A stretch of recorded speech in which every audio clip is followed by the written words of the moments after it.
એક મહત્વપૂર્ણ સમાચાર હવેથી દરેક જગ્યાએ અલગ અલગ એફિડેવિટની માથાકૂટનો અંત છે। જે આ સમગ્ર ગુજરાતમાં એક જ યુનિવર્સલ એફિડેવિટ માન્ય ગણાશે।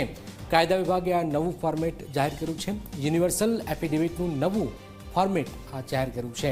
એટલે તમે અમદાવાદના કોઈ બી વિસ્તારથી તમે કરો છો અથવા ગાંધીનગરથી કરો છો અથવા તમે સાબરકાંઠાથી કરો છો મહેસાણાથી કરો છો તો એક જ એફિડેવિટ માન્ય ગણાશે। હિતલ બરસગડ, હિતલ, આ એક જ ફોર્મેટ જે નવું ફોર્મેટ જાહેર કર્યો છો એના પાછળનો ઉદ્દેશ શું છે?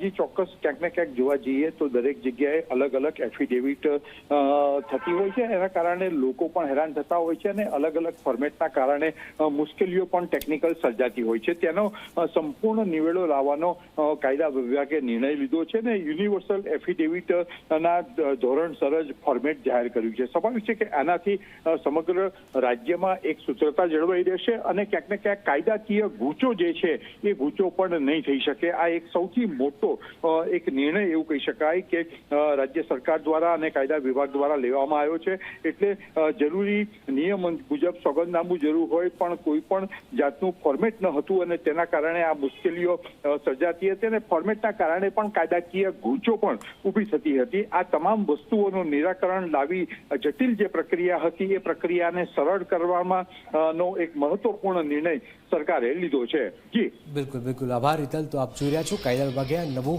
ફોર્મેટ જાહેર કર્યું છે।